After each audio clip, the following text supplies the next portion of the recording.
Teman-teman, firman Tuhan ini untuk kalian yang selalu merasa bahwa hidup kalian itu tidak layak.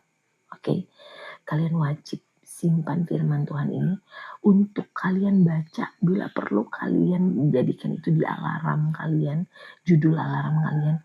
Karena firman Tuhan ini saya ketemu juga barusan pagi ini, di saat teduh pagi ini. Saya tuh tidak ada niatan untuk membuat konten ya, tetapi setelah membaca sepenggal dari firman Tuhan ini, saya rindu untuk save firman Tuhan ini dalam video YouTube saya, biar kalian bisa juga buka setiap saat. Dan saya akan memberi judul biar kalian tuh bisa tahu bahwa ketika kalian di titik dimana kalian merasa tidak layak, kalian wajib baca firman Tuhan ini. Ini luar biasa. Firman Tuhan itu hidup, saudara. Baca, kemudian minta pertolongan Roh Kudus untuk bisa membuat kalian mengerti. Dan saya pun demikian. Ketika membaca barulah saya mengerti. Dan kalaupun dalam membaca Alkitab saya tidak kunjung mengerti, saya selalu berdoa meminta tuntunan Roh Kudus, meminta Tuhan untuk memberikan pengertian kepada saya. Karena saya yakin firman Tuhan itu hidup. Walaupun kamu tidak mengerti, namun kamu membacanya, kamu bisa menyelami lebih dalam itu firman yang kamu baca.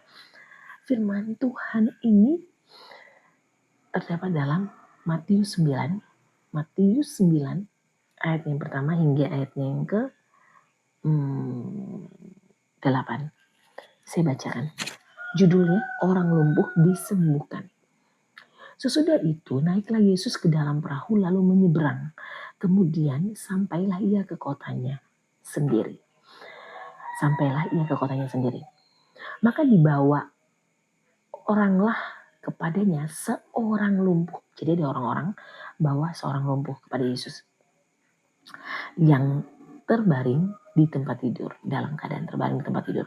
Ketika Yesus melihat iman mereka, saya percaya, saya yakini iman mereka berarti termasuk orang-orang yang membawa atau mungkin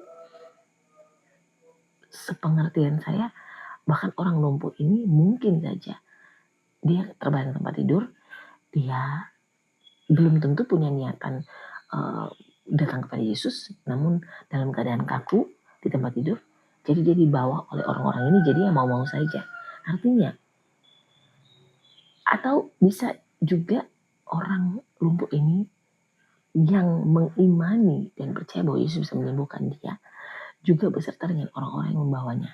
Ya, jadi yang dimaksud mereka adalah itu. Nah, berkatalah ia, Tuhan Yesus, kepada orang lumpuh itu, percayalah. Sekali lagi, percayalah. Hai anakku, dosamu sudah diampuni. Percayalah, hai anakku, dosamu sudah diampuni. Maka berkatalah beberapa orang ahli Taurat dalam hatinya.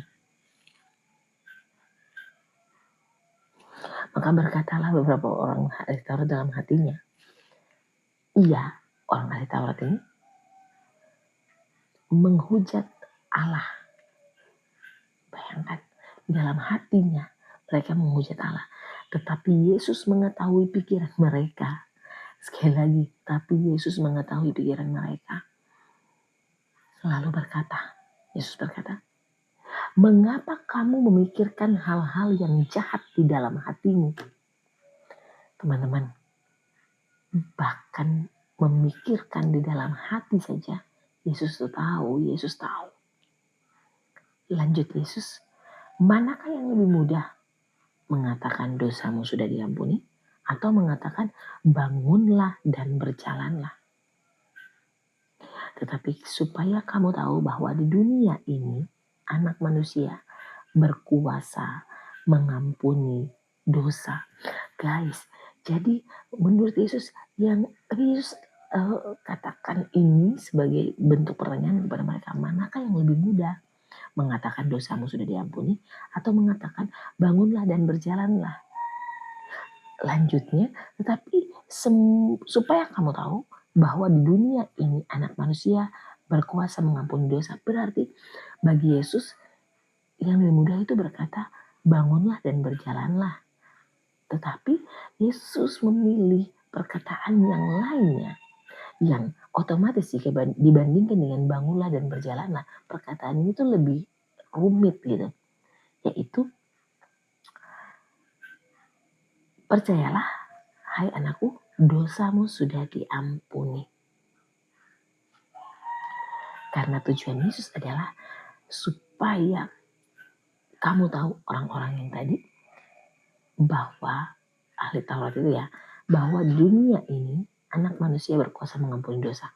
Yesus sedang memberikan pertunjukan yang luar biasa kepada mereka. Lalu ketika itu Yesus meninggalkan mereka, lalu berkatalah ia kepada orang lumpuh itu, bangunlah, angkatlah tempat tidurmu, dan pulanglah ke rumahmu. Dan orang itu pun bangun lalu pulang. Maka orang banyak melihat hal itu, takut lalu memuliakan Allah yang telah memberikan kuasa sedemikian itu kepada manusia.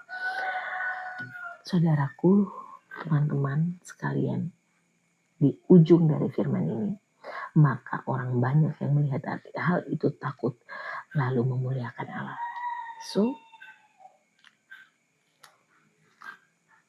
bukan sekedar memuliakan Allah, tapi kita memang harus takut kepada Allah. Ya, itu bukan perkataan yang cuman sebagai intermezzo saja, namun maknanya dalam, takut akan Tuhan. Ya, terima kasih untuk hari ini.